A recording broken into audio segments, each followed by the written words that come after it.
Hello, everyone. This is Dr. Yang, your professor for your EDUC 802 Teaching in Higher Education course. Now, in this video, I'm going to give you an overview of Unit 7, the learning assessment. So let's go to your course and take a look what's required in your Unit 7.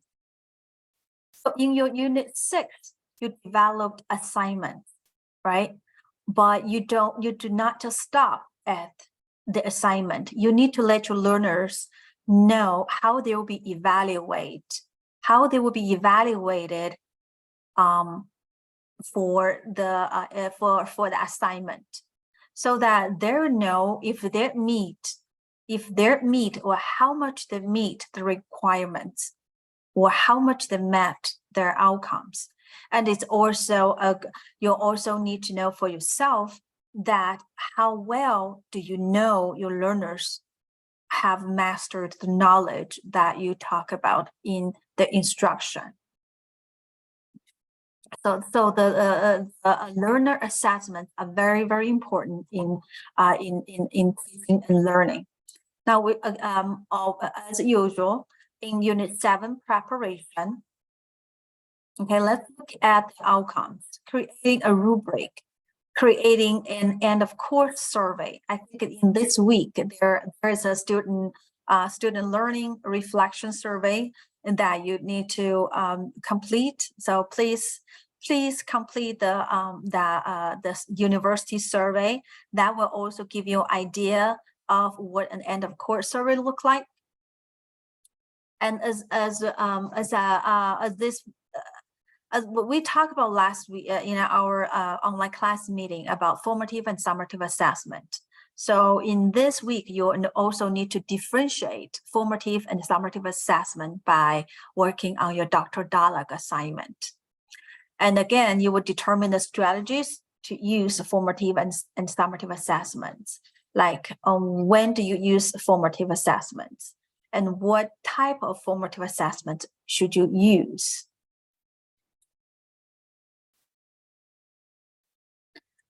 Okay, like if you'll be giving verbal feedback, or if you be giving written feedback, or if you have them to do a discussion and you evaluate the discussion. So how would you do that? So there are variety of various types of formative and summative assessments. So read all those in the articles. And then that will give you foundation knowledge on what formative and summative assessments are, what are the types, what are different types, and then you can determine when and how you will select the proper type of assessments.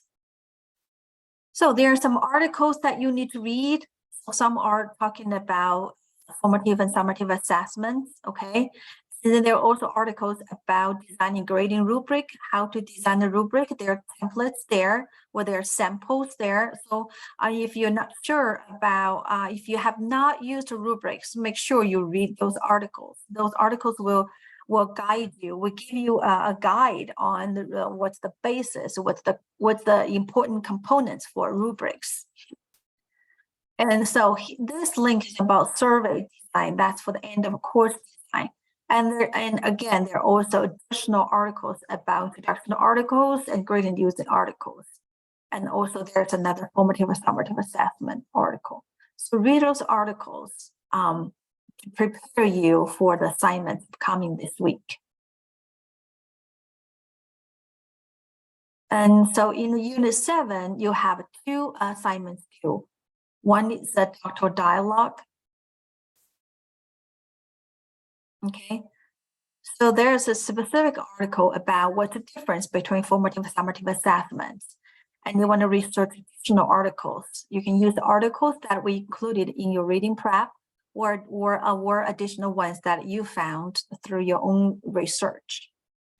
In your initial post, you need to define what is summative, what is formative, what is summative assessment. And you need to provide examples for each. What are examples for formative assessment, or what are examples for summative assessment? And then you tell me, like, when should formative assessment should be used, or when summative assessment should be used. Okay, then just do the responding post by Sunday. That's a doctoral dialogue. And then for the project this week, you will do, you create a rubric and you will create an end of course survey. In those two, the learning outcomes.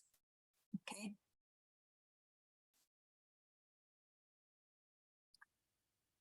All right, so there are additional resources for you to read.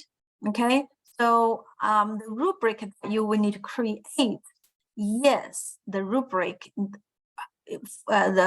Yes, for the assignment you completed in Unit 6. In Unit 6, you created an assignment. So how to measure the assignment? How do students know that if they're satisfied, their performance is satisfying in the activity, within the training activity? That's where you need to create a rubric for that particular activity or assignment. Now you also need to create an end of course survey. So what should be measured in the course of end of course survey? I remember someone mentioned about Kirkpatrick's 4 level of evaluation. That's a great beginning. So take a look at that past Patrick's 4 levels of evaluation. That will help you to design end of course survey as well. And I think that's the week 7. And 2 more weeks to go. So good luck, everyone. I'll see you next week.